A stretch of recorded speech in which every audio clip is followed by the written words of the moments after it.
Hello, good morning mga lalabs, mga vayots. Magandang hapon Pilipinas, magandang umaga, tanghali, hapon, or gabisan man sulok ng mundo. Mega love shoutout sa mga kapwa ko po OFWs around the world. Hello, mega love shoutout sa inyong lahat. Kung bago lang po kayo sa aking YouTube channel, huwag po kalimutan mag-subscribe, like, at share. Ngayon mga lalabs, mga vayots, yung ating topic.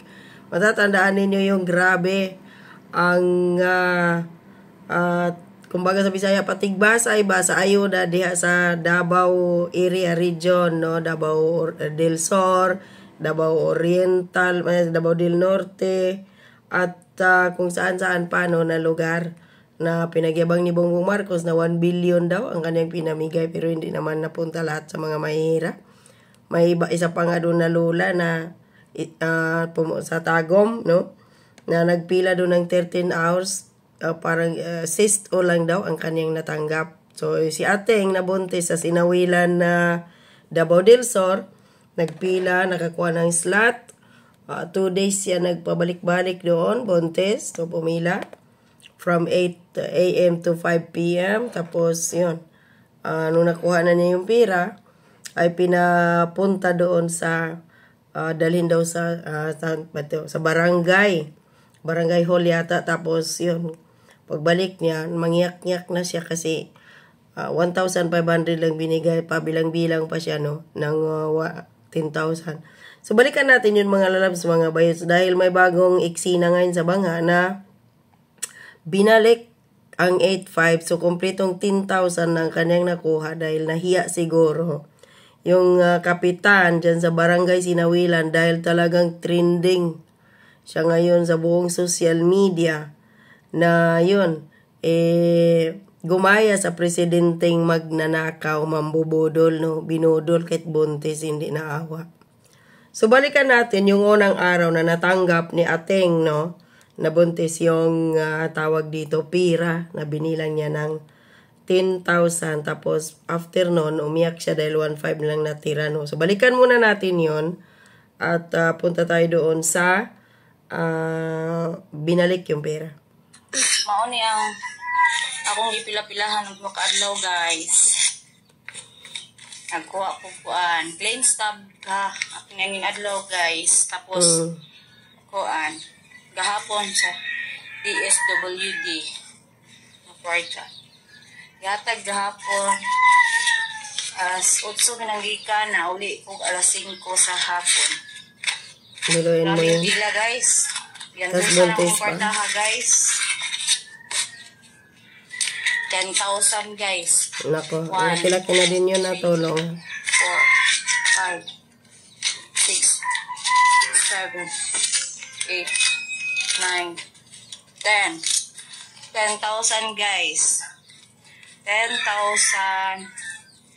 10,000 na siya, guys, ha. Wala ko kabalo, guys, kung pila ko ani, guys, kay ihatod pa doon sa barangay, kay sa barangay pa doon ni Iagi, guys. Amot nga, no. Ayun, yung 10,000 na niya yun, hindi daw niya alam kung magkano ang kanya doon. Dahil ihatid pa daw yun sa barangay, hindi niya alam kung bakit.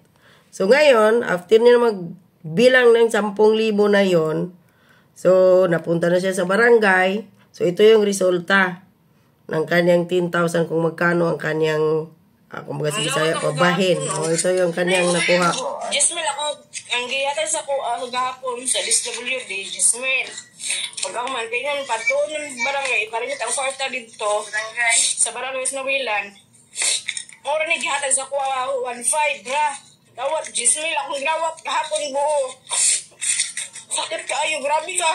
Sakit kay grabe yung bukina dito. Sa maluoy, buntis pa dyan ko. Dahil dito, nag-trending si Ateng, buti na lang, kasi nag-flex siya, di ba, doon sa kanyang pera, masaya siya, nasa nakuha na, tapos pagbalik, buti na lang talaga, matalino ng mga tao ngayon, no? So, alam na kung niloloko ba talaga sila ng mga politiko or hindi, kaya mag-ingat kayo mga politiko, ha? Ayaw ninyong mapahiya kayo worldwide, mag-ayos kayo, ha? Ngayon, doon po tayo sa binalik dahil nga nag-trending ang kanyang video na yan. Sa buong mundo na yun. Siyempre kasi may mga vloggers din sa ibang bansa kagaya ni Maharlika na nag-vlog din doon at talagang nag-trending si Kapitan at kung sino pa man yung mga kagawad dyan sa Sinawilan, Davao del Sur, no?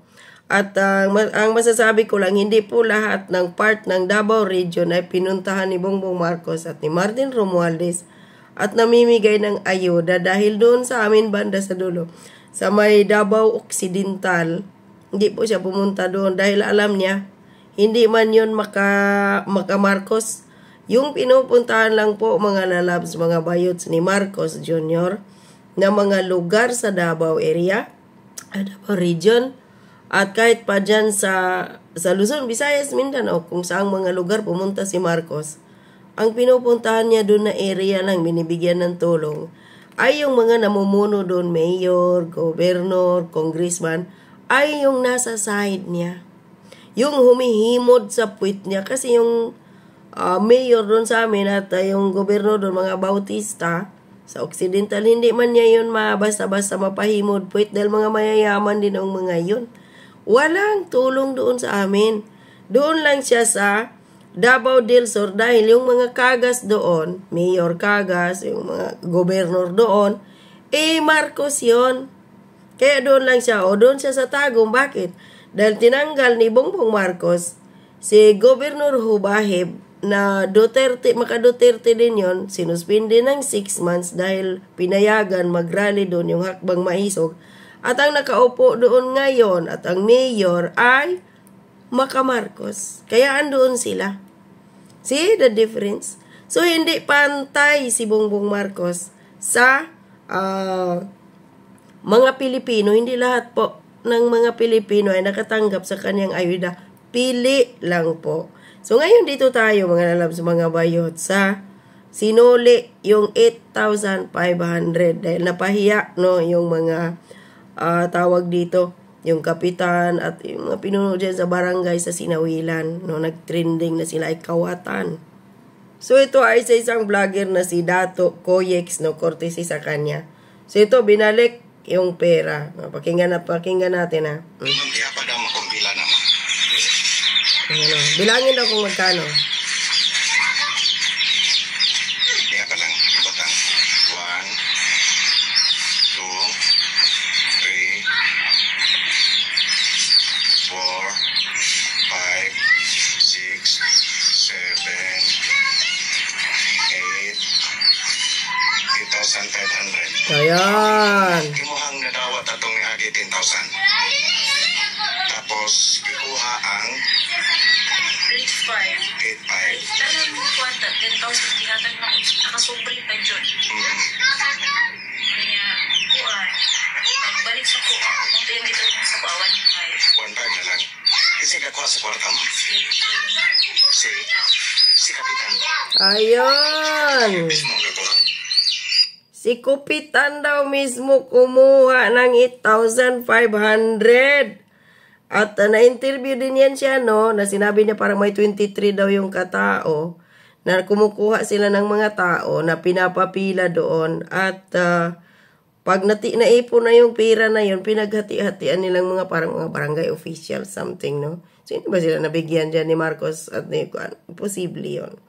So, kinupit ni Kupitan yung 8,500. So, dahil siguro sa kahihiyan, dahil trending siya sa social media, binalik po ang tawag dito 8,500. Pero sira na po ang reputasyon niya, no? Asa napit niya gikuha ang kwarta mo? Sila niyo. Dito sa barangay hall. See? Kapitan, ako. Kasi dahil mo ito yung gawas. Ma'am, huwag yun siya makonsensya, ma'am, nga 1,500 lang yun ang gibilin siya mo, gikuha niya ang 8,500. Siguro. Nga karon ma'am, gibalik lagi na din ha, ma'am. Gani, wala na ako gilawat niya. Gatang na ko sa kuan, hindi na ako nga. Mga sa tingin result itong pagkakuan. Pagkakuha sa yung kuan ito, dagan pa daw bahinan. Hindi na ako siya nga. Kapila na